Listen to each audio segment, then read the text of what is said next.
Hello दोस्तों, आपका दोस्त दीपक। यार मैंने लास्ट में क्विज रखा था। जितने कमेंट्स आए हैं ना मेरे पास, सारे सब गलत हैं। मेरी तो वो ट्रेड फेयर की टिकट्स ही बच गई हैं। आज संडे है, मैं खुद ही देखा है उसको।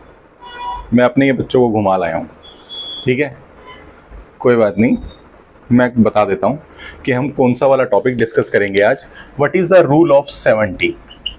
70 से ये पता चलता है कि हमारे पैसे की वैल्यू कम होती जा रही है और कितने ईयर में कम होएगी। ओके, तो 70, rule of 70 for your money. Money की वैल्यू, आपकी मनी वैल्यू, आपकी मनी की वैल्यू कितने साल में, 1 लाख जो आज है वो आज से 10 साल बाद हमारे उस पैसे की कीमत जो 1 लाख है उसकी 50,000 रुपीज रह जाएगी।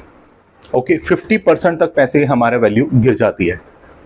मान लो कि मैंने आपको लास्ट टाइम एग्जांपल दिया था कि आज हमें 100 रुपए का पेट्रोल मिल रहा है, तो ये ज़रूरी नहीं है कि उस 10 साल बाद भी हमें वो 100 रुपए का पेट्रोल मिलेगा। और आज हम अगर उस 100 रुपए का पेट्रोल खरीद पा रहे हैं 100 रुपए में, तो वही 100 रुपए में हम 1 साल 10 साल बाद या 5 साल बाद वो 100 रुपए का पेट्रोल हमें 150 रुपए में मिलेगा। तो ये 100 रुपए की कीमत 50 रुपए गिर गई हमारी। समझ रहे हो मेरी बात को? क्लियर हुआ पॉइंट ये मेरा? तो इसलिए जो 1 लाख की वैल्यू है वो 50,000 रह जाएगी। तो जो 1 लाख की चीज है वो 1.5 लाख की मिलेगी हमें।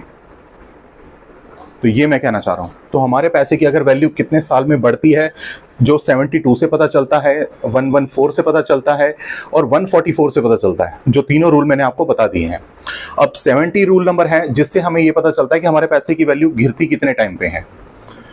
तो और इससे हम किससे कैलकुलेट करते हैं इसको? उससे तो हम करते हैं रेट ऑफ इंटरेस्ट से, हम रेट ऑफ रिटर्न से। जो हमें रेट ऑफ इंटरेस्ट मिलता है, हमें जो साल का, जो कोई भी इन्वेस्टमेंट करते हैं, अगर उस पर हमें 10% मिल रहा है, 7% मिल रहा है, एफडी पर इतने मिल रहा है, हमारा पैसा डबल कितने टाइम में होगा, ट्रिपल कितने टाइम में होगा, 4 टाइम्स कितने टाइम में होगा, वो आपको मैंने बताया। तो इसको हम कैलकुलेट करेंगे। हमारे पास हमारा साल में जो इन्फ्लेशन होता है, इन्फ्लेशन क्या होता है? पहले तो इन्फ्लेशन होता है कि हमारी महंगाई दर, हमारी महंगाई दर कितनी स्पीड से बढ़ रही है। हमारी महंगाई दर मैंने ली है 5 से 10% हर साल चीजें महंगी होती हैं। 5 to 6% महंगाई बढ़ती है, इन्फ्लेशन कहते हैं जिसको।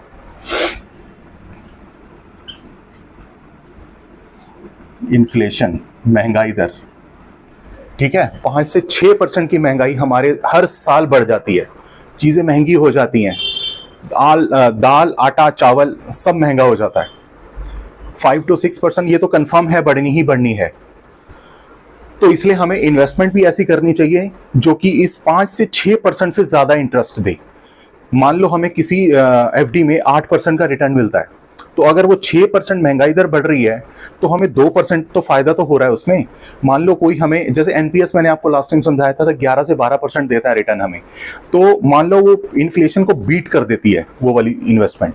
एनपीएस आपकी सीनियर सिटीजन सेविंग स्कीम हो गई, वो 8.2% का रिटर्न दे रही है। सुकन्या समृद्धि हो गई, 8.2% का रिटर्न दे रही है।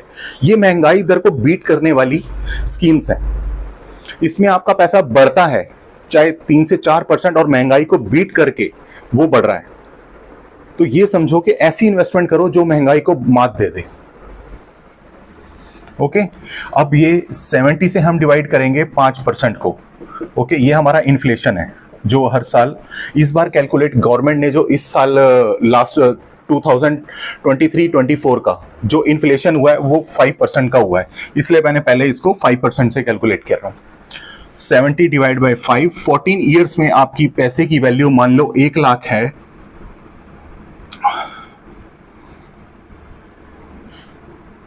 50,000 रह जाएगी। 14 साल में जाके पैसे की वैल्यू आधी हो जाएगी। 70 number of inflation is equal to number of year value of money आपकी गिर जाएगी। 6% से 11.6 ईयर्स में आपके वैल्यू, पैसे की वैल्यू आधी रह जाएगी। अगर बढ़ती है हमारे पैसे की वैल्यू, हमें इन्वेस्टमेंट अच्छी करनी चाहिए, जिससे हमें पता लगे कि हमारी इन्वेस्टमेंट, जो हमारी आज की इन्वेस्टमेंट है, हमारे 10 साल बाद, 20 साल बाद उन पैसे की वैल्यू हमारा डबल ट्रिपल हो जाएगी या 4 टाइम्स हो रही है। तो हमें इन्वेस्टमेंट भी ऐसी ही करनी चाहिए। तो हमें यह भी पता होना चाहिए कि अगर हम इन्वेस्टमेंट नहीं करेंगे, यार बैंक में रख दिया हमने पैसा, वो 1 लाख पड़ा है, चाहे 10 लाख पड़ा है, चाहे 50 लाख पड़ा है, वो आज से 10 साल बाद, 11 साल बाद या 15 साल बाद वो 11 का 11 लाख नहीं रहेगा। रुपी कॉस्ट एवरेज उसकी कम हो जाती है, हमारे मनी की वैल्यू ही कम हो जाएगी। 15 लाख की वैल्यू सिर्फ 7 लाख रह जाएगी। उस टाइम जो आज 15 लाख में आ रहा है, वो उस टाइम वो 7 लाख में आएगा। वो चीज 30 लाख में आएगा। इतने वैल्यू गिर जाएगी, हाफ एकदम। ये सोचो। तो इसलिए हमें इन्वेस्टमेंट थोड़ा सोच समझ के करनी चाहिए, जिससे हमें पता लगे कि हमारे पैसे की 1 लाख की वैल्यू 3 से 4 लाख, 5 लाख हो जाएगी। ये नहीं कि हमारी चीजें की वैल्यू गिरने लगती है, हमारे पैसे की वैल्यू गिरने लगती है, चीजें महंगी हो जाएंगी आने वाले टाइम में। जैसे गोल्ड कितना महंगा होता जा रहा है, किसी टाइम पे गोल्ड 6,000, 7,000, 10,000, 30,000 भी हुआ करता था। आज 75,000 पे बैठा है गोल्ड, और आने वाले टाइम में ये 1 लाख को क्रॉस करेगा। आम बंदा इस गोल्ड को नहीं खरीद पाएगा, सैलरी उस हिसाब से नहीं बढ़ती। तो हमें यह पता चलता है कि 70 के रूल से हमारे पैसे की वैल्यू आधी कितने टाइम में हो जाएगी। तो आज से 11 साल बाद, 11.5 साल बाद, 11 साल 6 महीने में हमारे पैसे की वैल्यू आधी रह जाएगी, पैसे की वैल्यू गिर जाती है। तो ये छोटा सा टॉपिक था जो कि आई होप आपको समझ आ गया होगा, और ऐसे और टॉपिक मैं आपके लिए लाता रहूँगा। और मेरे चैनल को लाइक और सब्सक्राइब ज़रूर करना। क्विज कॉन्टेस्ट तो कोई जीत नहीं पाया, उसका फ़ायदा मैंने उठा लिया है वैसे। चलो कोई नहीं, आगे मैं और कॉन्टेस्ट लाता रहूँगा, गिव अवे काफ़ी चीज़ें करता रहूँगा। ठीक है, थैंक यू। लाइक ज़रूर करना मेरे वीडियो को। Thank you so much guys.